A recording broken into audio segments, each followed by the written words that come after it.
এবং সাবেক সংসদ সদস্য অধ্যাপিকা উকিল। আমার ডানের পেছন বাংলাদেশ জাতীয়তাবাদী দল বিএনপির তথ্য সম্পাদক আজিজুল বারী হেলাল। স্বাগত আপনাদের দুজনকে তৃতীয় মাত্রায়। অধ্যাপিকা উকিল, টিকাদান কর্মসূচির উদ্বোধন করা হয়েছে গতকালকে, কিন্তু এখন পর্যন্ত যেটি মনে হচ্ছে যে পারসেপশন ওয়াইজ মানুষের খুব একটা উৎসাহ নেই বা নিতে নানা রকমের দ্বিধা, সংকোচ, ভয়, ভীতি কাজ করছে। সব মিলিয়ে কোভিড ব্যবস্থাপনার যে গত এক বছরের অভিজ্ঞতা, সেই আলোকে যদি আমরা এমনিতে সাধারণভাবে বাংলাদেশে ভ্যাকসিনাইজেশনের ক্ষেত্রে যথেষ্ট সাফল্য আছে। অতীতে নানান কর্মসূচি, টিকাদান কর্মসূচি বাংলাদেশে সফল হয়েছে, আন্তর্জাতিকভাবে প্রশংসিত হয়েছে, কিন্তু কোভিডের টিকার ক্ষেত্রে কি হবে বলে মনে হয়? ধন্যবাদ আপনাকে। যারা শুনছেন সকলের জন্য শুভ কামনা নিয়ে আজকে একটি শুভ সংবাদ দিয়ে শুরু করব। গতকাল বিকেলে মাননীয় প্রধানমন্ত্রী আমাদের এই একটি বছর মানে 325 দিন পরে বাংলাদেশে গত 8 মার্চ করোনা পেশেন্ট আমরা শনাক্ত করতে পেরেছিলাম। সেই হিসাবে এই 325টি দিন পর গতকাল আমাদের যে একটি মহেন্দ্রক্ষণ বলবো, শুভক্ষণ, যে একটি করোনা ভ্যাকসিন শুভ উদ্বোধন করেছেন মাননীয় প্রধানমন্ত্রী এবং একজন নার্সকে প্রথম তাকে এই করোনা ভ্যাকসিন প্রদানের মধ্য দিয়ে বাংলাদেশের মানুষের যে একটি নিশ্চয়তা যে আমরা এই ব্যাধিটি থেকে আমরা মুক্তি পেতে যাচ্ছি, সেই আশার আলোটি কিন্তু প্রস্ফুটিত হয়েছে। তো এটা একটি সুসংবাদ।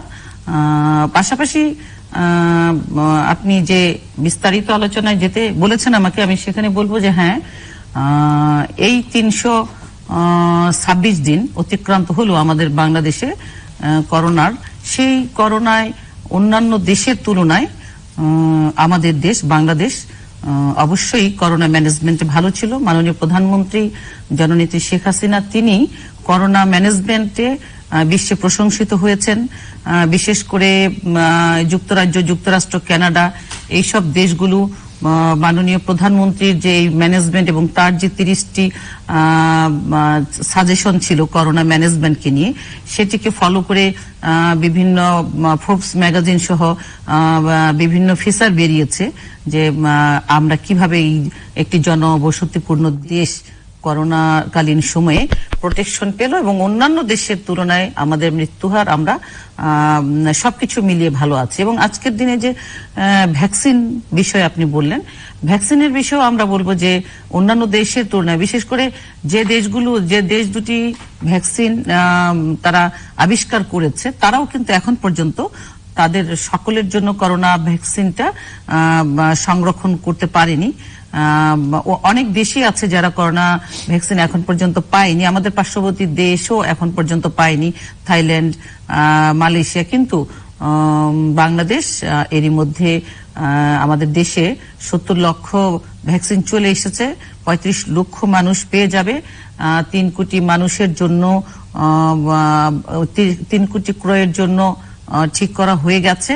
এবং মাননীয় প্রধানমন্ত্রী তিনি সেই করোনা যখন শুরু হয়েছিল তখনই তিনি বিশ্ববাসীকে আহ্বান জানিয়ে এই মানে একটি যে ফান্ড তৈরি হয়েছিল এই ভ্যাকসিন আবিষ্কারের জন্য, ভ্যাকসিনের জন্য, সেখানে $50,000 প্রদান করে বিশ্ববাসীকে আহ্বান জানিয়ে বলেছিলেন দ্রুততম সময়ের মধ্যে আমরা ভ্যাকসিন তৈরি করবার জন্য সকলের সহযোগিতা প্রত্যাশা করছি। এবং এটিও তিনি বলেছিলেন যে আমরা ভ্যাকসিন তৈরির সঙ্গে সঙ্গে বিভিন্ন জায়গায় স্বাস্থ্য মন্ত্রণালয়কে নির্দেশনা দিয়েছিলেন মাননীয় প্রধানমন্ত্রী যোগাযোগ করবার জন্য, যেন সঙ্গে সঙ্গে আমরা পেতে পারি।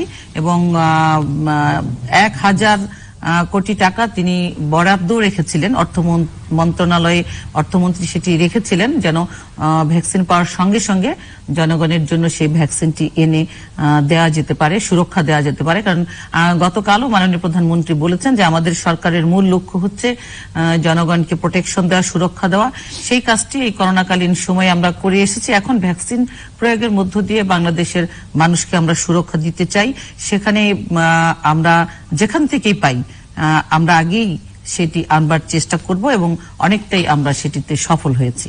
জি, আসবো আবার আপনার কাছে। আমি আজিজুল বারী হেলাল, টিকাদান কর্মসূচি শুরু হয়েছে, একদিক থেকে এটি নিঃসন্দেহে আসার কথা, কিন্তু বাংলাদেশে কোভিড ব্যবস্থাপনার মির্জা অপু উকিল যেমনটা বলছিলেন যে অনেক দেশের তুলনায় বাংলাদেশ অনেক ক্ষেত্রে সফল হয়েছে, সংখ্যার বিচারে তো বটেই, মৃত্যুর সংখ্যা বা আক্রান্তের সংখ্যা।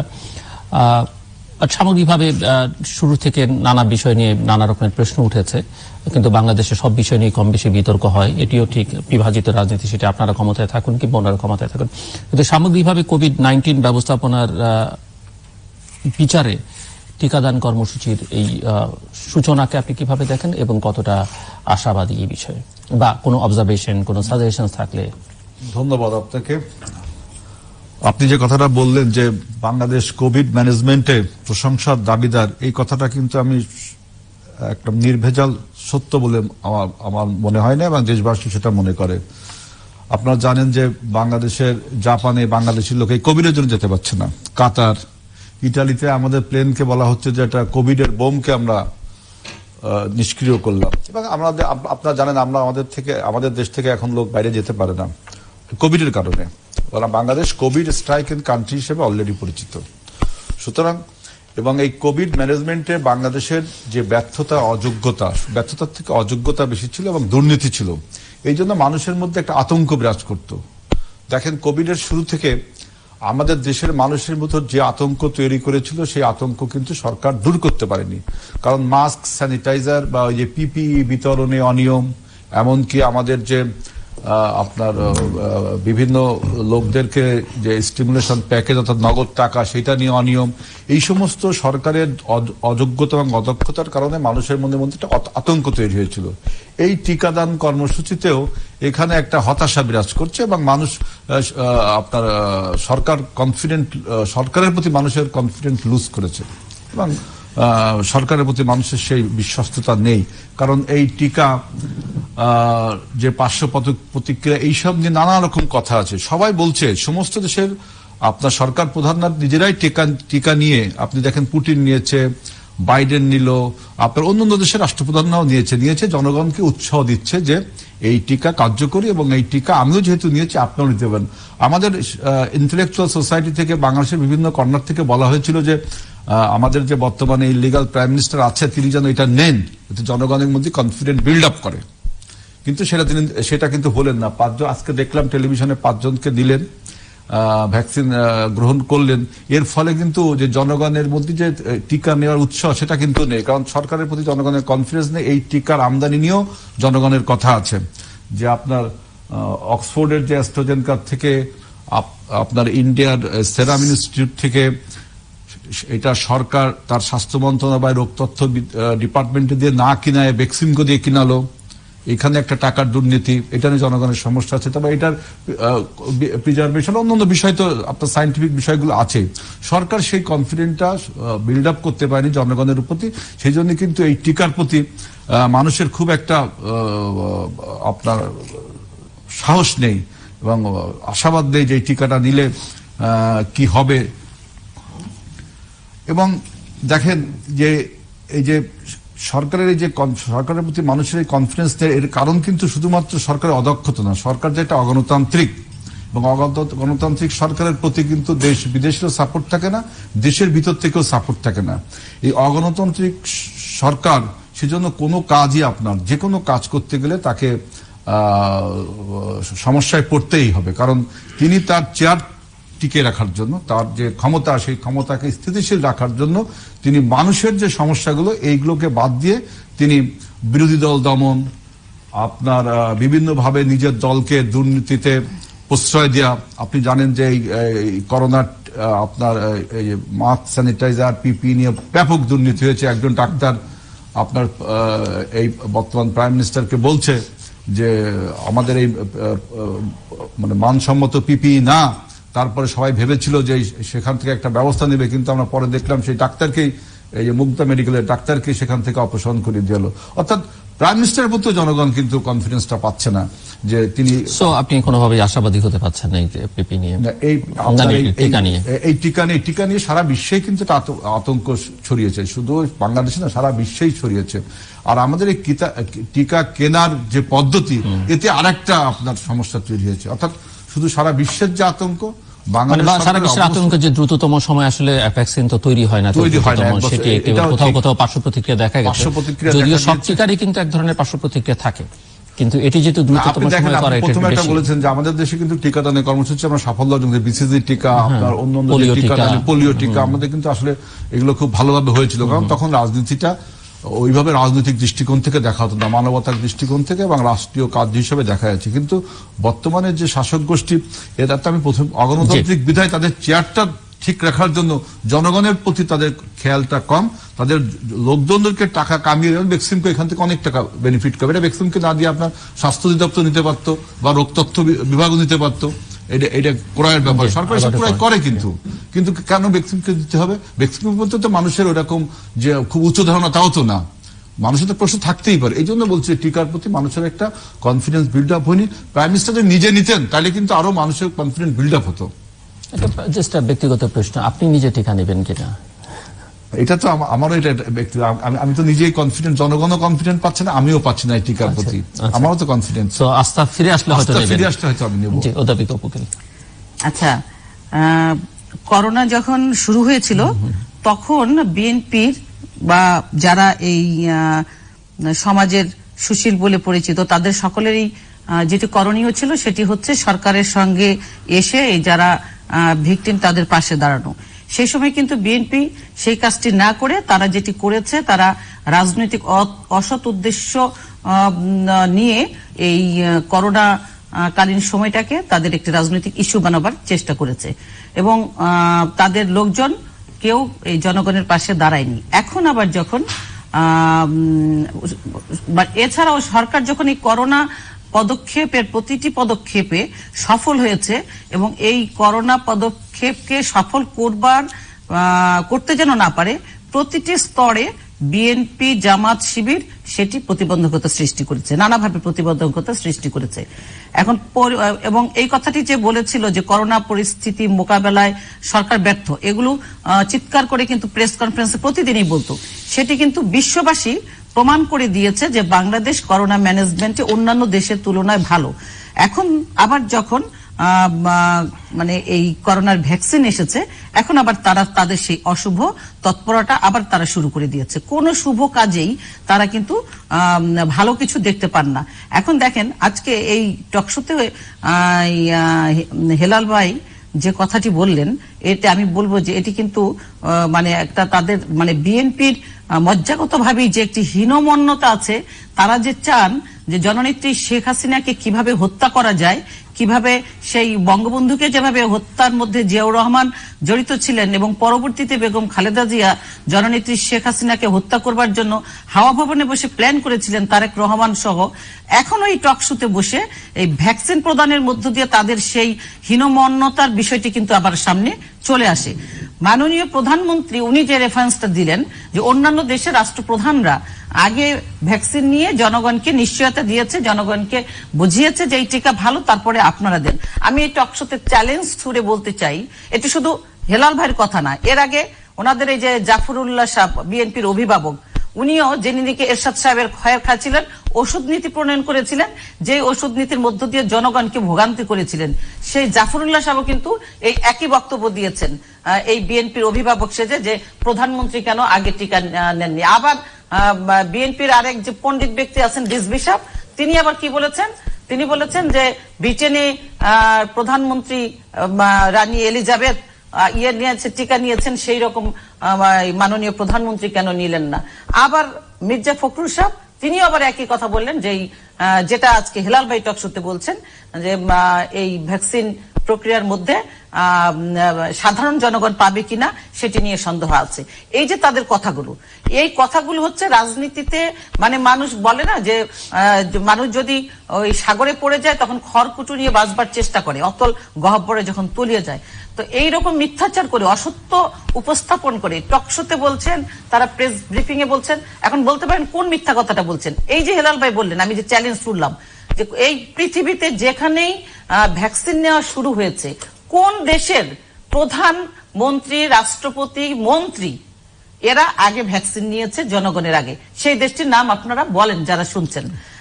এই রিজভী সাহেব যে কথাটি বলেছেন যে ব্রিটেনের প্রধানমন্ত্রী আগে দিয়েছেন, আপনি বলবেন, আমি আমাকে বলতে দেন। হ্যাঁ, আমি আপনার যেটা আমি বলতে চাচ্ছি সেটা আপনি অবশ্যই তাদেরকে জানাবেন। ব্রিটেন গভর্নমেন্ট ভ্যাকসিনেশন করবার আগে, টিকা দেবার আগে তারা ডিক্লেয়ার দিয়েছে একজন 90 বছর বয়স্ক বৃদ্ধ মানুষের শরীরে টিকা পুশ করেছে, এবং সেই ছবি বিশ্বের সকল খ্যাতনামা মিডিয়াতে এসেছে যে প্রথম তারা একজন বয়স্ক বৃদ্ধাকে এই টিকাটা দিলেন।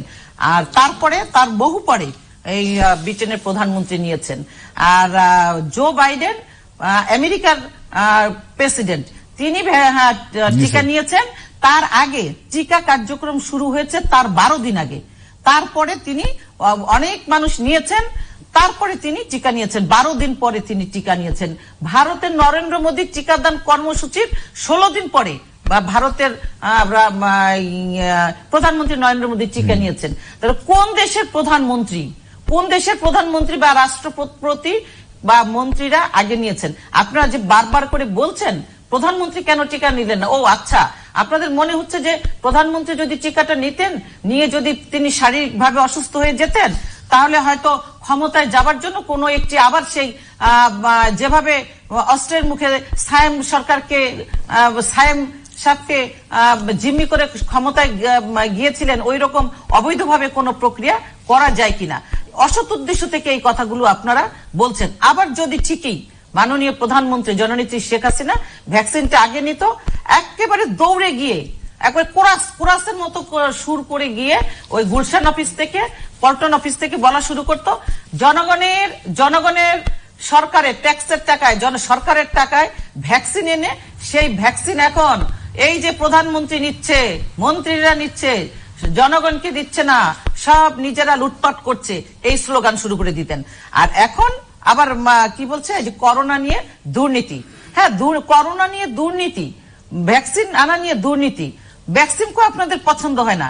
আপনাদের মনে আছে যে এই যে টাটা গ্রুপের সঙ্গে চুক্তি করে তারেক রহমান এই যে গাড়ির ব্যবসা করেছিল, কি ব্যবসা, কি হয়েছে, ট্যাক্সি ক্যাব এনে সেই ট্যাক্সি ক্যাব গুলো 1 বছর কেউ ব্যবহার করতে পারেনি, ডাস্টবিনে রাস্তার ধারে সেই ট্যাক্সি ক্যাব গুলো ময়লা টয়লা সহ পড়ে থাকতো, মানে রিসেল ভ্যালুও ছিল না।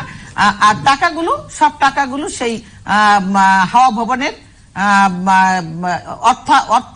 অর্থকোষে চলে গেল।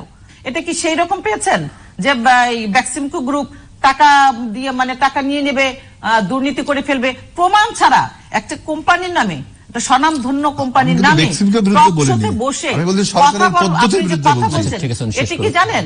এটি হচ্ছে জনবিরোধিতা। মানে বিশ্ববিখ্যাত একজন নাট্যকার ইবসেন, উনি একটা নাটক লিখেছিলেন। সেই নাটকের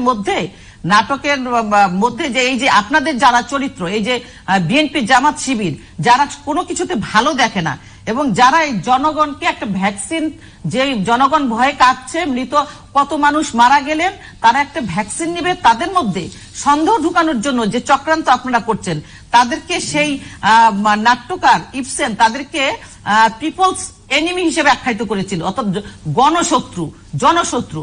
তা আপনারা হচ্ছেন সেই জনশত্রু, যে একটি শুভ কাজ যেখানে আপনারা বলবেন, হ্যাঁ। আর এবং আমি এটিও চ্যালেঞ্জ দিয়ে বলতে পারি আজকে টকশোতে, যখন ওই যে ভ্যাকসিনের লিস্ট হবে, সেই লিস্টে লাইনে বিএনপির নেতাকর্মীরা গিয়ে আগে দাঁড়াবে এবং ভ্যাকসিন নেবে, এবং ভ্যাকসিন নিয়ে তারা আবার বলবে এই ভ্যাকসিন নিলাম, ভ্যাকসিন নিয়ে আমাদের ওই টাকা অনেক দুর্নীতি হয়ে গেছে। পদ্মা সেতুতে যেমন দুর্নীতির গন্ধ পেয়েছিলেন টাকা সারের আগে, ঠিক ভ্যাকসিনেও ঠিক এখন এই দুর্নীতির কথাগুলো বলছেন।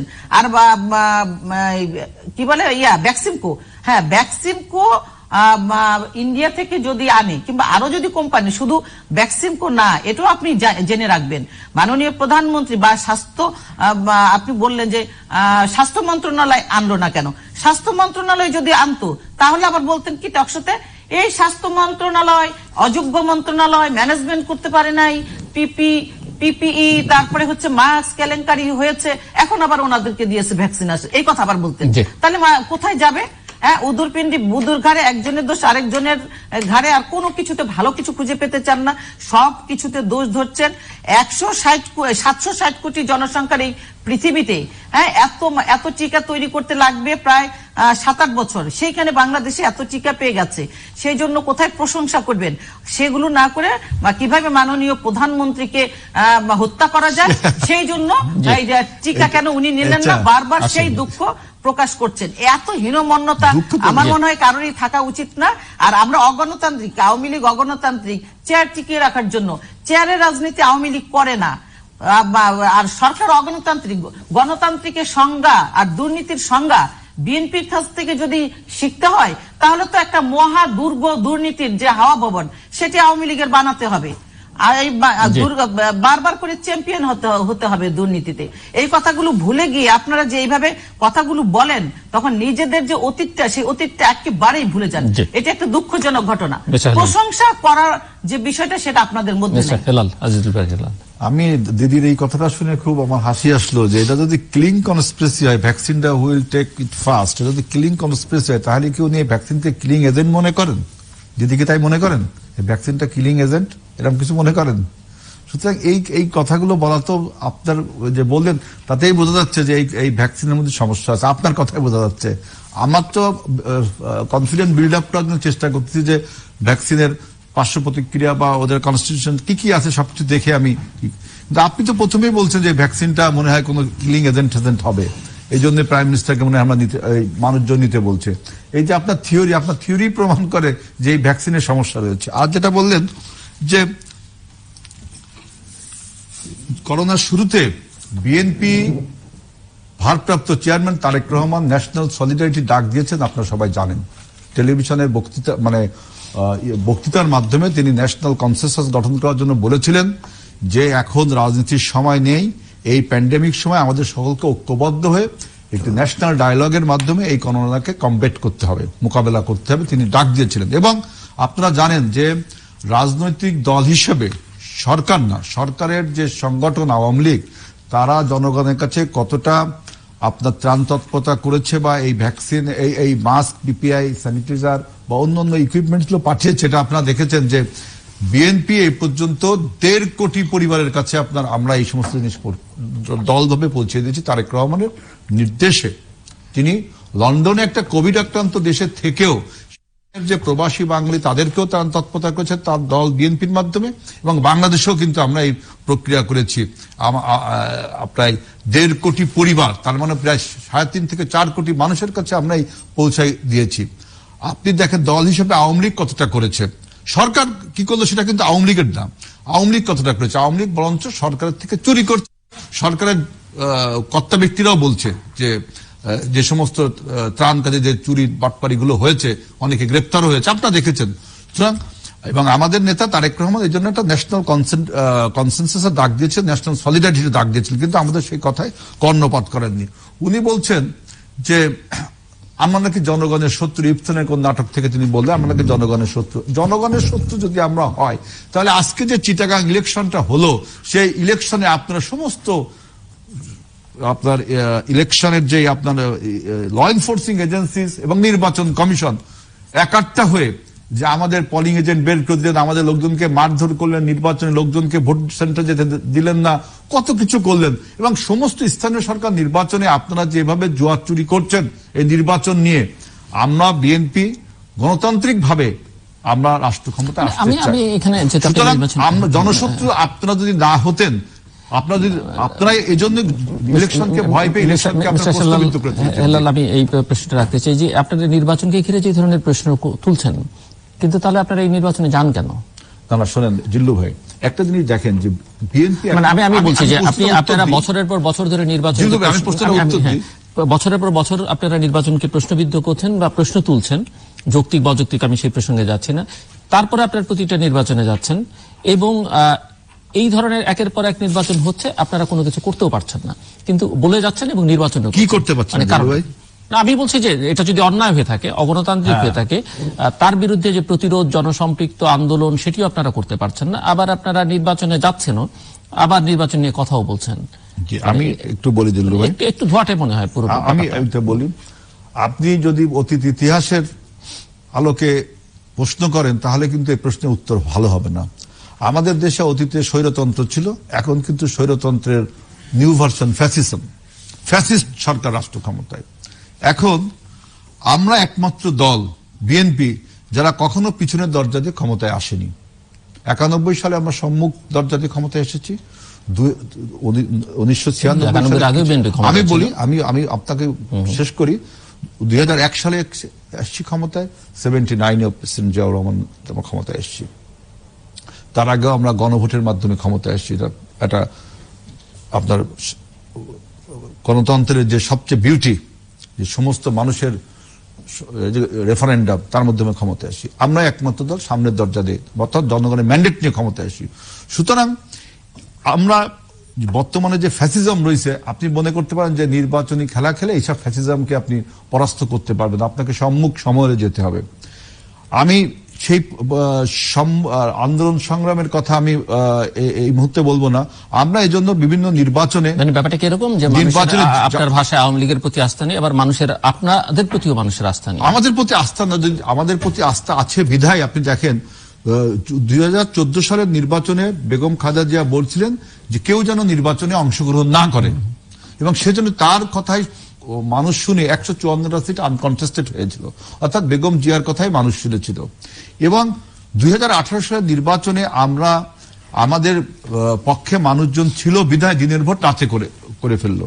আমরা এই জন্য ভোটের মাধ্যমে আমরা জনগণের কাছে দেখাতে চাই যে আওয়ামী লীগ জনশত্রু, আওয়ামী লীগ জনগণের ম্যান্ডেটকে চুরি করছে, এবং যদি ফ্রেশ ভোট হয় তাহলে আমরা এই ভোটে জিততাম। আর আপনি আন্দোলন সংগ্রামের কথা যেটা বলছেন, আমরা কিন্তু আন্দোলন সংগ্রাম সে 2007-8 সাল থেকে করছি। ফখরুদ্দিন মঈনুদ্দিনের বিরুদ্ধে আন্দোলন সংগ্রাম করেছে বিএনপি, এবং স্টিল না আমাদের আন্দোলন সংগ্রাম গোয়িং অন।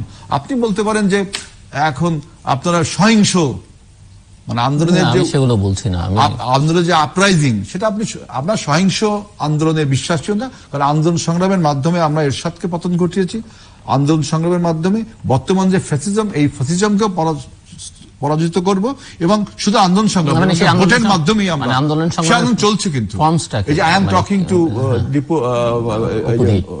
দিদি, ইটস কাইন্ড অফ আপনার মুভমেন্ট। আমাদের সর্বক্ষেত্রে আন্দোলন করছি, আমরা আন্দোলন করছি। কখনো আপনি আন্দোলনের ঢেউ উপরে দেখছেন, কখনো কম দেখছেন, তবে আমরা একটা ফ্যাসিজমের বিরুদ্ধে আন্দোলন করছি, এবং জনগণ আমাদের সাথে আছে।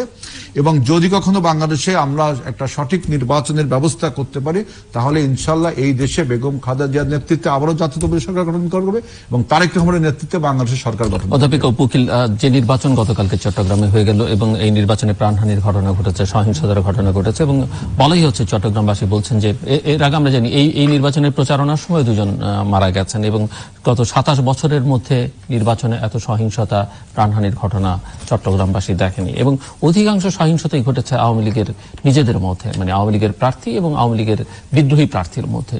তো সব মিলিয়ে আসলে এগুলো কি বার্তা দিচ্ছে? মানে নির্বাচন সম্পর্কে কি বার্তা দিচ্ছে, আওয়ামী লীগ সম্পর্কে কি বার্তা দিচ্ছে মানুষের কাছে? না, নির্বাচনে বিদ্রোহী প্রার্থী যখন থাকে তখন কিন্তু নির্বাচনে হানাহানিটা হয়, এটা সব জায়গায় হয়, সব দলেই হয়। কারণ বিদ্রোহী প্রার্থীকে, এখন অন্য দলের প্রার্থীকে আরেকটি দল সহ্য করতে পারে, কিন্তু সেই দলেরই যখন আরেকজন প্রার্থী হয়, তখন কিন্তু সেই দলের সঙ্গে এটা সবসময় সব জায়গায় হয়ে থাকে।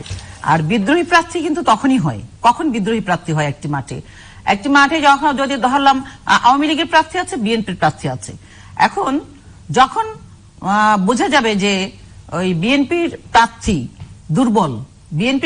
দুর্বল, আওয়ামী লীগের প্রার্থী বিনা মাঠে, বিনা চ্যালেঞ্জে হয়ে যাবে, তখন কিন্তু আরেকজন স্বতন্ত্র প্রার্থী হয়। আমাদের এই যে স্বতন্ত্র প্রার্থীগুলো হচ্ছে বিভিন্ন জায়গায়, গত নির্বাচনে হয়েছে, এখনো হচ্ছে, এর মূল কারণটি হলো যে অনেক জায়গায় বিএনপির প্রার্থী নাই, আর বেশিরভাগ জায়গায় বিএনপির যারা প্রার্থী তার একেবারেই দুর্বল প্রার্থী, এবং বিএনপির যারা সত্যিকারের রাজনীতি করে বা যারা যোগ্য প্রার্থী তাদেরকে না দিয়ে নমিনেশন বাণিজ্য করে প্রত্যেকটি জায়গায় দুর্বল প্রার্থীকে দেওয়া হয়।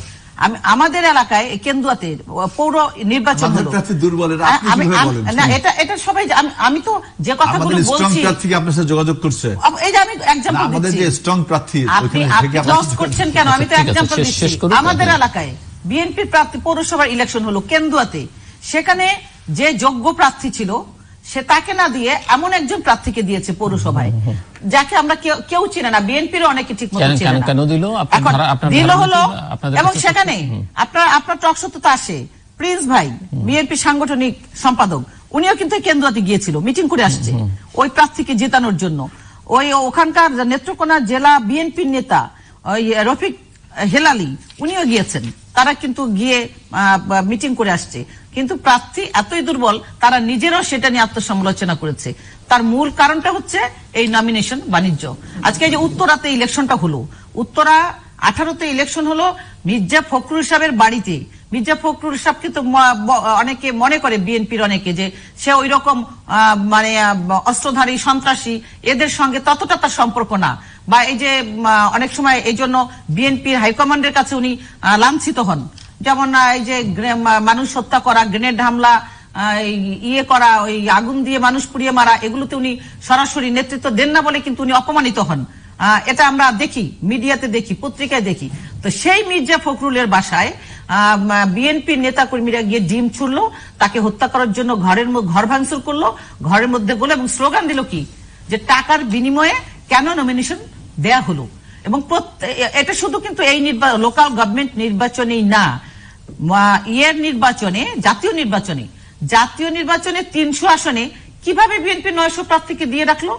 প্রতীক বরাদ্দের আগের দিন পর্যন্ত তারা 900 প্রার্থীকে মাঠে রেখে প্রতীক বরাদ্দের পরে তারা এমন একজন প্রার্থীকে 3 জন থেকে সেট করলো, যেই প্রার্থীটা একেবারেই টাকাওয়ালা এবং লন্ডনে টাকা লেনদেন করে ফেলেছে এবং এলাকার কেউ চিনে না। তখন তারা কিভাবে বিএনপি নির্বাচনে সিট আনবে, বিএনপি কিভাবে জিতবে?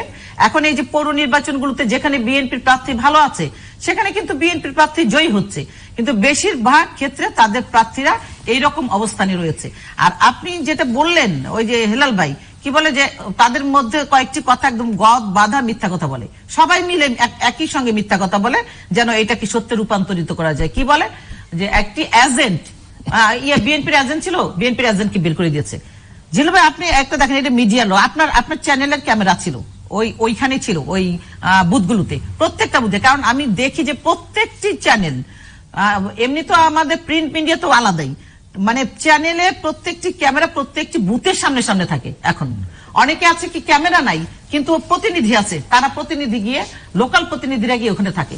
একজন বিএনপি এজেন্টকে যদি ওখান থেকে বের করতে হয়, সে তো লড়বে মানে কি, সে তো এমনি একেবারে চোখ মুখ বুঝে বের হয়ে আসবে না, তার সঙ্গে মারামারি হবে, তাকে ইয়ে করে সন্ত্রাসী কায়দায় বের করতে হবে ওই জায়গা থেকে।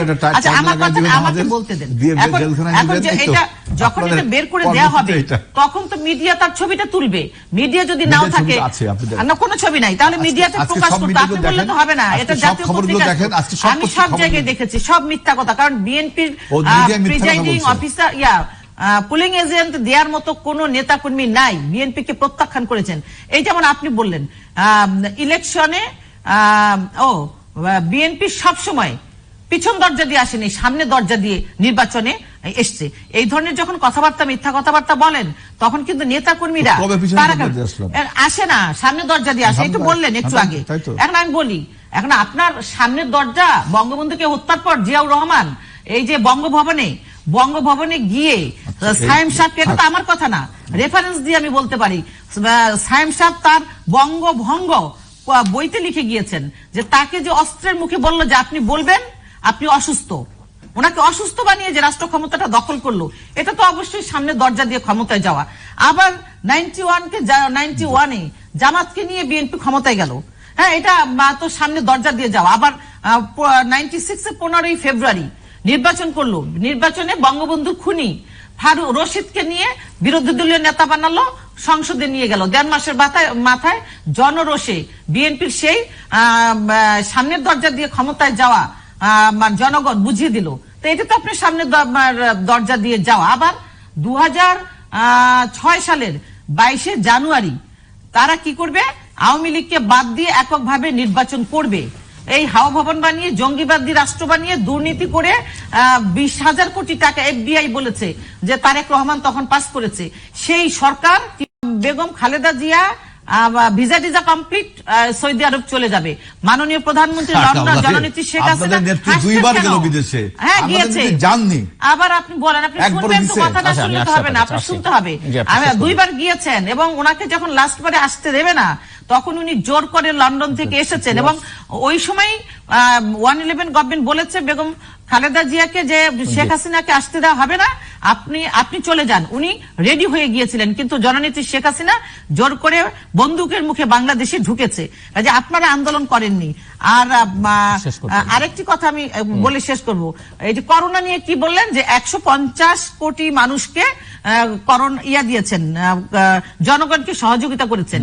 কোন মিডিয়াতে তো একটা খবর এলো না যে বিএনপির একজন নেতা ওই মানুষের পাশে গিয়ে করোনা ভ্যাকসিনের সময় সব তো ঘরের মধ্যে দরজা দিয়ে 6 মাস ঘরের মধ্যে আটকা ছিলেন।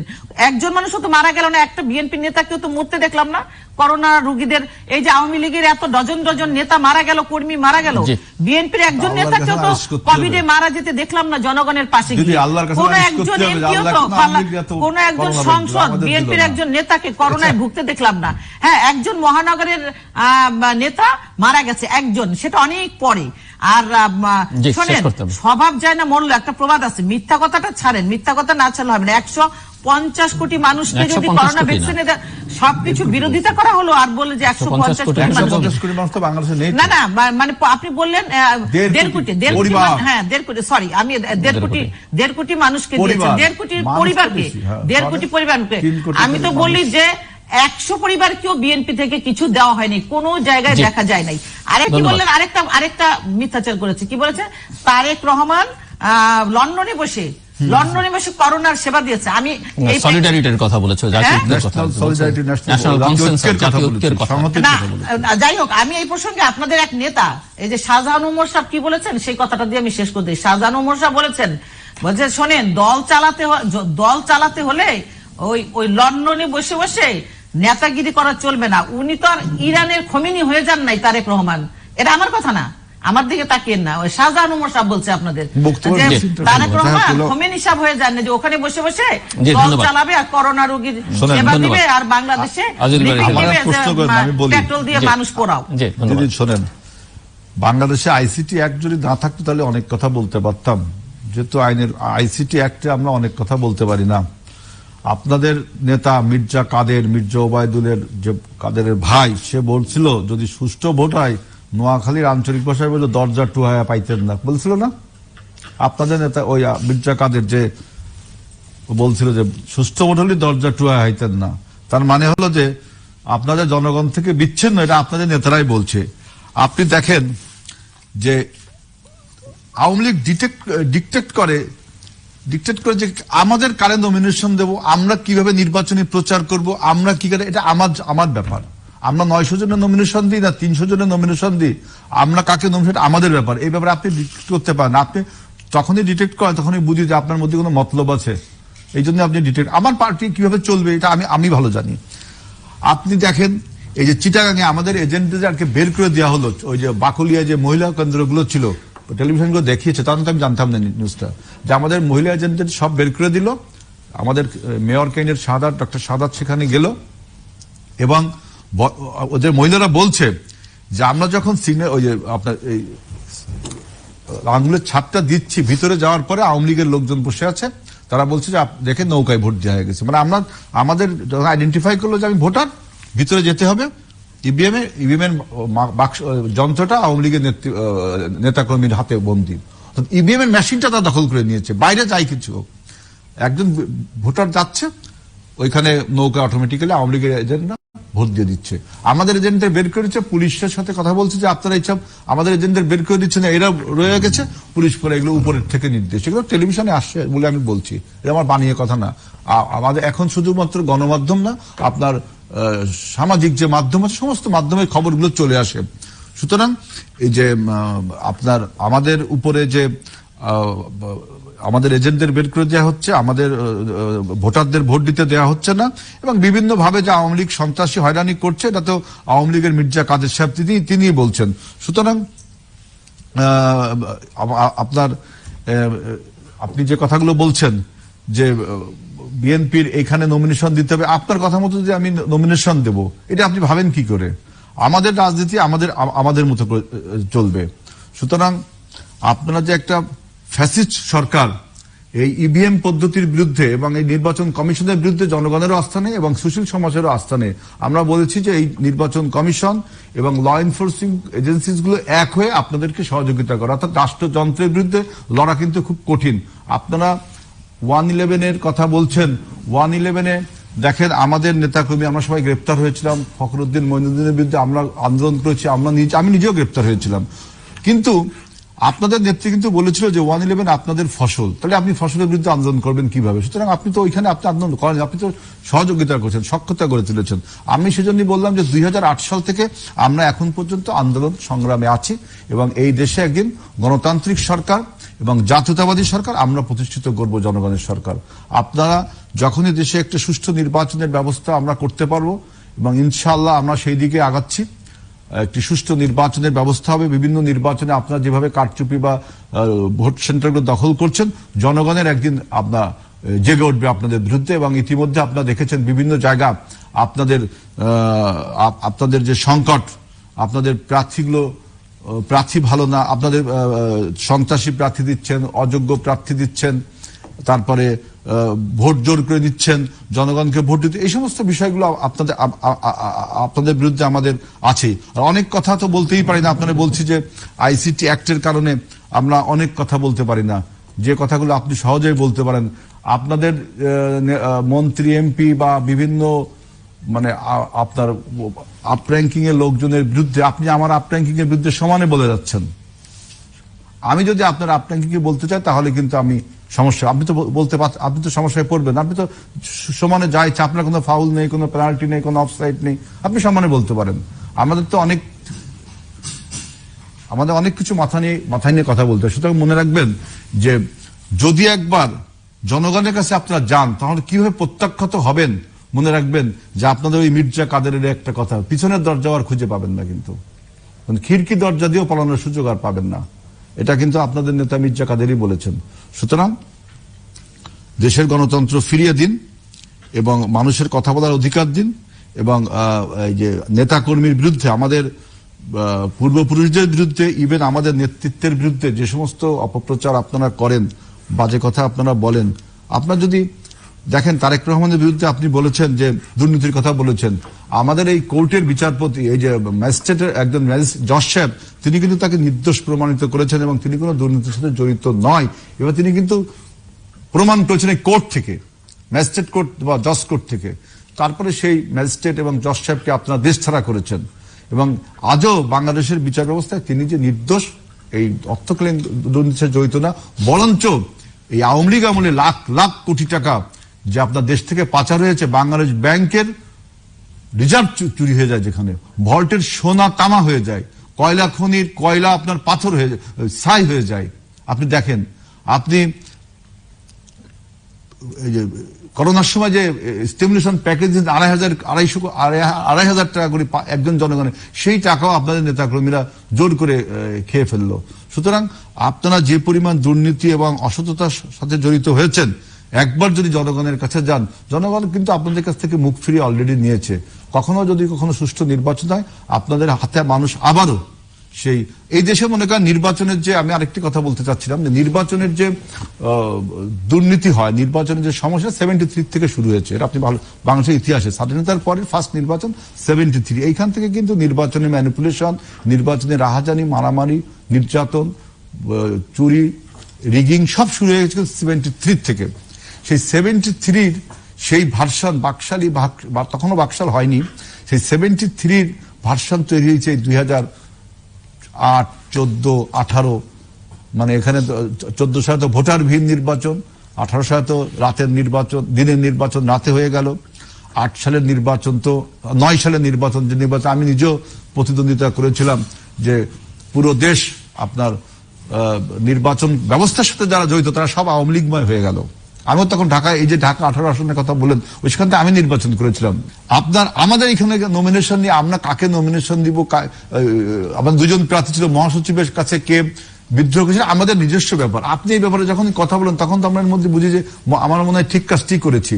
আপনি যখন কথা বলেন, আমরা একটু শেষের দিকে, আর কিছু যোগ করবেন আপনি? না, কিছু যোগ করতে চান না অধ্যাপিকা উপকূল? হ্যাঁ, না, আমি বলবো 73-এর নির্বাচন সেটি যদি বঙ্গবন্ধু 73-এর নির্বাচনটি না দিতেন তাহলে কিন্তু সংবিধান, ব্যবস্থার কথা বলছি, আমি আপনার ব্যবস্থা, আপনি ব্যবস্থা নিয়ে যখন কোশ্চেন করেন সেটার জন্য আমি বলছি, যদি বঙ্গবন্ধু সেই নির্বাচনটি না দিতেন, না দিলেও কিন্তু সংবিধানে কোনো অবৈধ কিছু হতো না।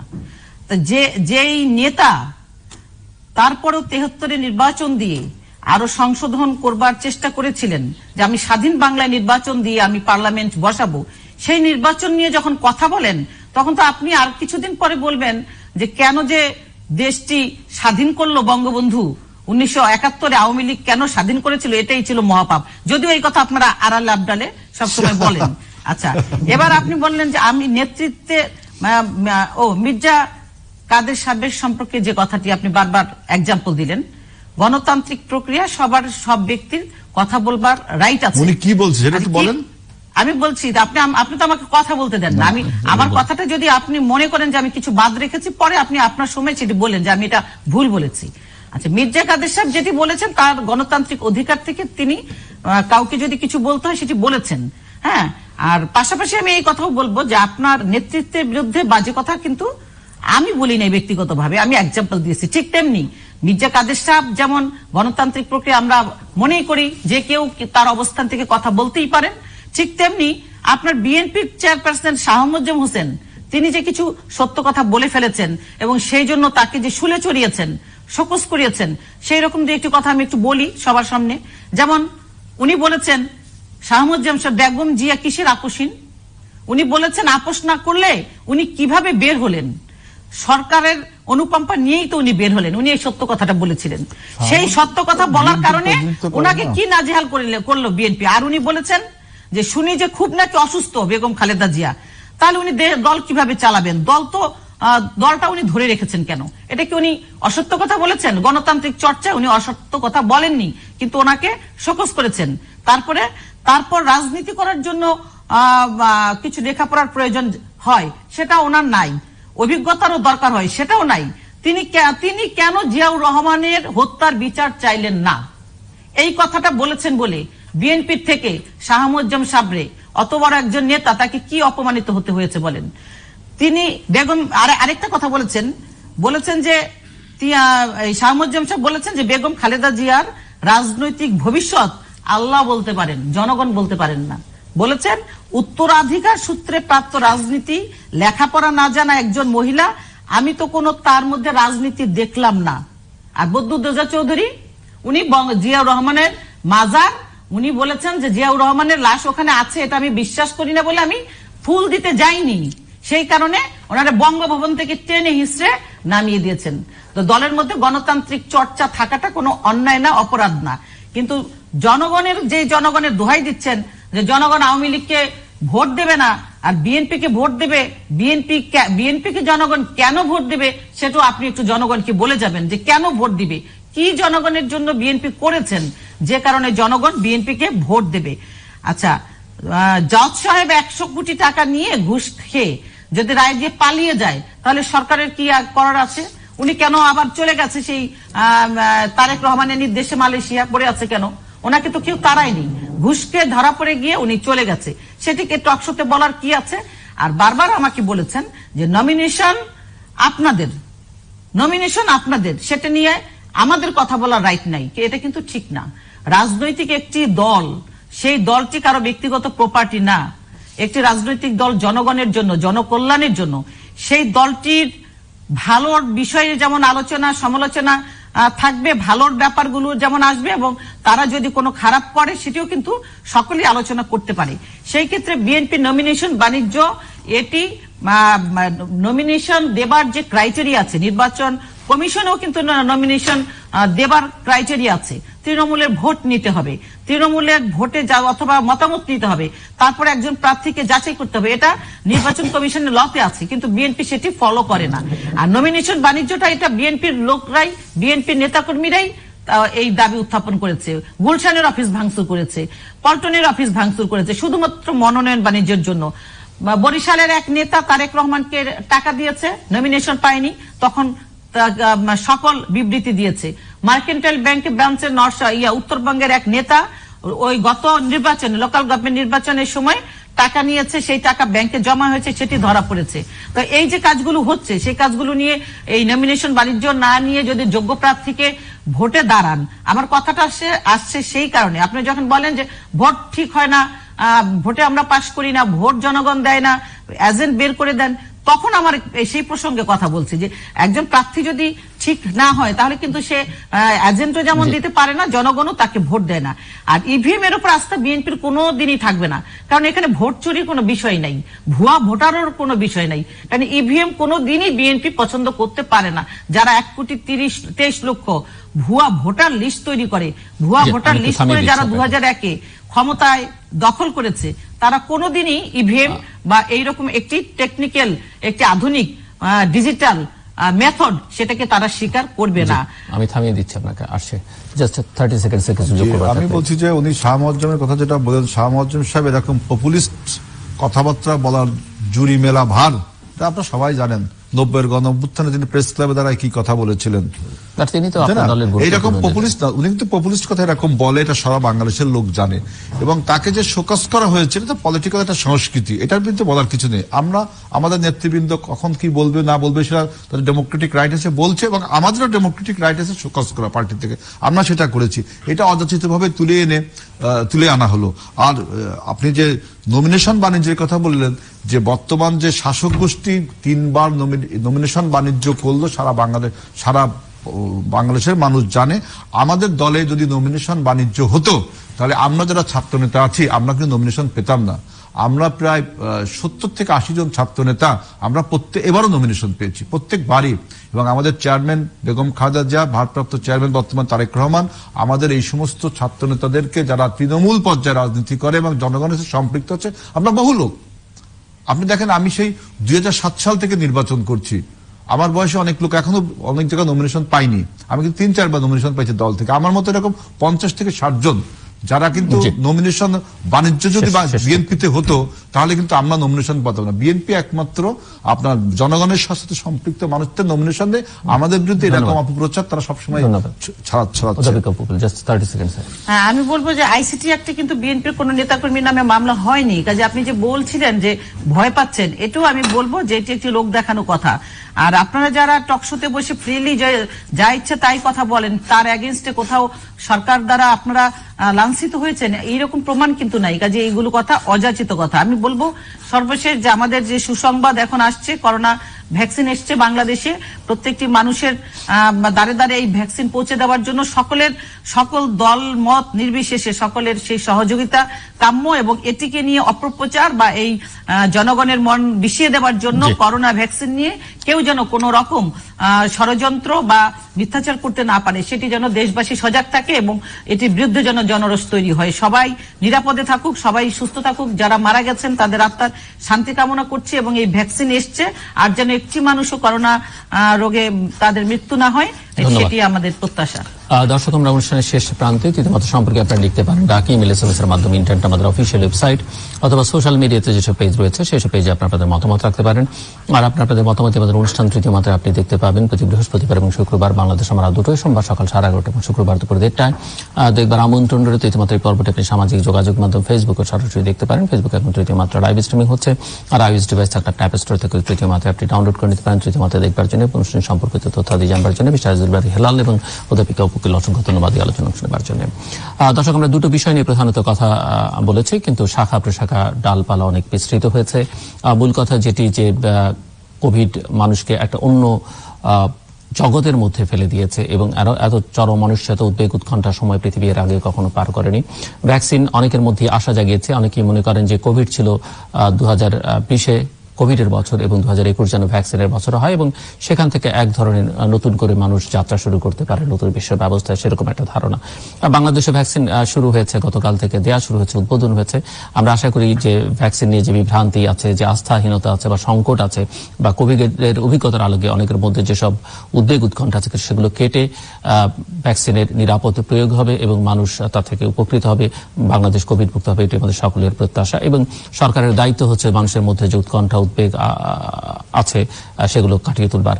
অন্যদিকে নির্বাচন নিয়ে কথা হচ্ছে। নির্বাচন নিয়ে বাংলাদেশে বহু বছরের পুরনো বিতর্ক এবং সেই বিতর্ক কাটে না, বরং কোনো কোনো ক্ষেত্রে সেটি ঘনীভূত হচ্ছে। আমরা চাই বাংলাদেশের প্রতিটি নির্বাচন, জাতীয় নির্বাচন হোক আর স্থানীয় সরকারের নির্বাচন হোক, নির্বাচনগুলো অবাধ, সুষ্ঠু, নিরপেক্ষ হোক এবং সকলের কাছে গ্রহণযোগ্য হোক এবং নির্বাচনগুলো অংশগ্রহণমূলক হোক এবং সেটি বাংলাদেশের গণতন্ত্রের জন্য, গণতন্ত্রকে শক্তিশালী করবার জন্য, গণতন্ত্রের প্রাতিষ্ঠানিক রূপ দেবার জন্য জরুরি।